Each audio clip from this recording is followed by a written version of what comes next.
Laut adalah salah satu ciptaan Allah Subhanahu wa Ta'ala yang memiliki keajaiban dan keindahan yang luar biasa. Dengan luas yang mencakup lebih dari 70% permukaan bumi, laut menjadi rumah bagi jutaan spesies makhluk hidup, mulai dari ikan kecil hingga paus besar.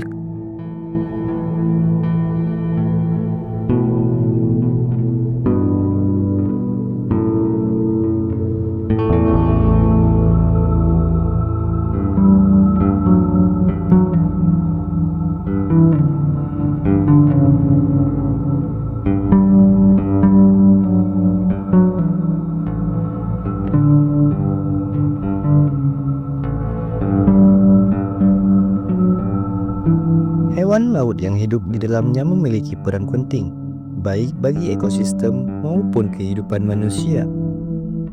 Dalam Islam, laut tidak hanya dianggap sebagai sumber kehidupan, tetapi juga sebagai tanda kebesaran Allah yang penuh dengan pelajaran bagi manusia. Kali ini kita akan membahas laut dan penghuninya, manfaatnya bagi kehidupan, serta bagaimana pandangan Islam terhadap laut dan isinya.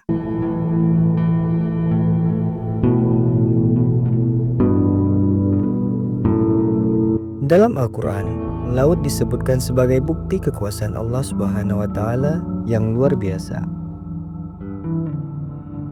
Dan dialah yang menundukkan laut untukmu, agar kamu dapat makan darinya daging yang segar, dan kamu mengeluarkan darinya perhiasan yang kamu pakai, dan kamu melihat bahtera berlayar padanya, dan supaya kamu mencari sebagian dari karunia-Nya, dan agar kamu bersyukur. Quran Surah An-Nahl ayat 14. Ayat ini menjelaskan bahwa laut memiliki banyak manfaat bagi manusia. Dari laut, mendapatkan makanan berupa ikan dan hasil laut lainnya.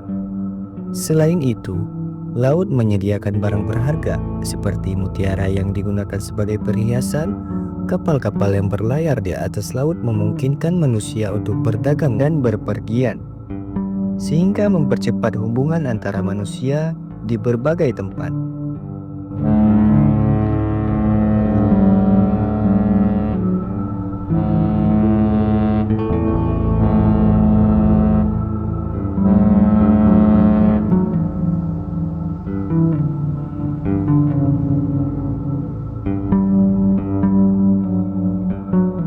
Laut juga menjadi tanda kebesaran Allah yang mengajarkan manusia untuk merenung.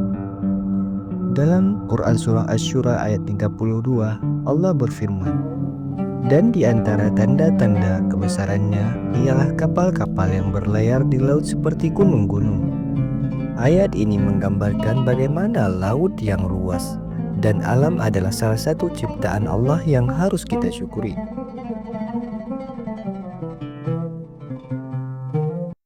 Laut adalah rumah bagi berbagai jenis makhluk hidup yang menakjubkan. Berikut adalah beberapa kelompok hewan laut yang utama. Kita kenal ikan.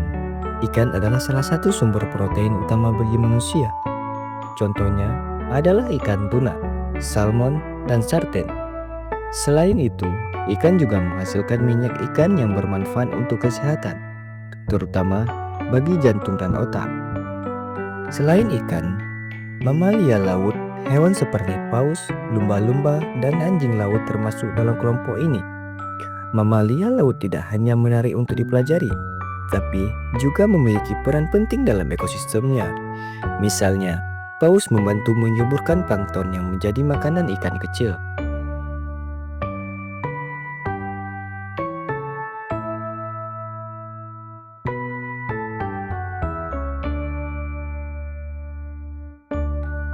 Hewan-hewan ini tidak hanya lezat untuk dikonsumsi, tetapi juga memiliki nilai ekonomi tinggi. Karang menghasilkan mutiara, sementara udang menjadi komoditas ekspor yang bernilai tinggi.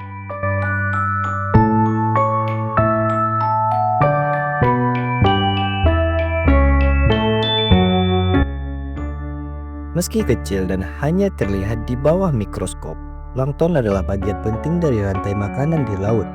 Mereka menjadi makanan bagi ikan kecil, yang kemudian menjadi makanan bagi ikan yang besar.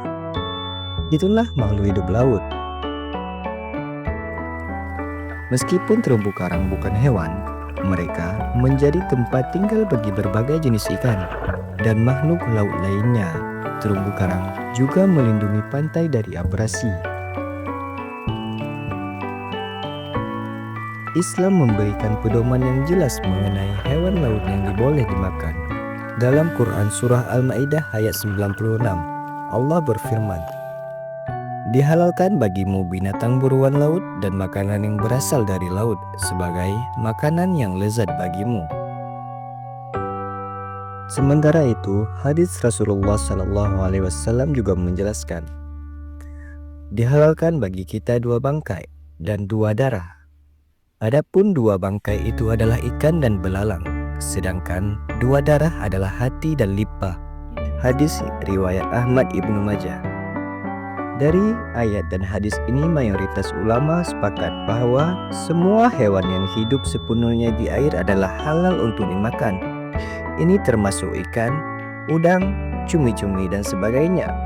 Namun, ada perbedaan pendapat tentang hewan laut tertentu seperti kepiting. Mazhab Syafi'i dan Maliki menghalalkan semua makhluk laut, sedangkan mazhab Hanafi hanya menghalalkan ikan. Sebagai khalifah di bumi, manusia memiliki tanggung jawab besar untuk menjaga laut dan penghuninya. Allah berfirman, "Dan janganlah kamu membuat kerusakan di muka bumi setelah Allah memperbaikinya." Quran Surah Al-A'raf ayat 56. Kerusakan laut akibat pencemaran, penangkapan ikan berlebihan, dan limbah industri menjadi ancaman besar bagi kehidupan di laut. Sampah plastik misalnya telah menyebabkan banyak hewan laut seperti penyu dan ikan mati karena tidak sengaja memakannya. Islam mengajarkan kita untuk menjaga keseimbangan alam dan tidak merusak ciptaan Allah. Rasulullah SAW bersabda, "Barang siapa menanam pohon, lalu burung, manusia, atau hewan memakan darinya, maka itu adalah sedekah baginya." Hadis riwayat Bukhari dan Muslim. Hadis ini menunjukkan bahwa menjaga lingkungan termasuk laut adalah bentuk ibadah kepada Allah. Hikmah dari laut dan penghuninya, laut dan segala isinya mengajarkan banyak pelajaran kepada manusia. Keindahan laut yang biru, ombak yang tenang, dan keanekaragaman makhluk yang di dalamnya menunjukkan kebesaran Allah. Kedalaman laut yang masih belum sepenuhnya terungkap oleh ilmu pengetahuan menunjukkan keterbatasan manusia dibandingkan dengan ilmu Allah yang maha luas. Laut juga mengajarkan kita tentang kebersamaan. Di dalam laut, setiap makhluk hidup saling bergantung satu sama lain, dari plankton hingga predator puncak. Hal ini menjadi pelajaran bagi manusia untuk saling membantu dan menjaga keseimbangan dalam kehidupan. Laut adalah salah satu tanda kebesaran Allah Subhanahu wa Ta'ala yang penuh dengan keajaiban dan bermanfaat bagi manusia. Hewan-hewan laut bukan hanya sumber makanan, tetapi juga bagian penting dari ekosistem yang mendukung kehidupan di bumi.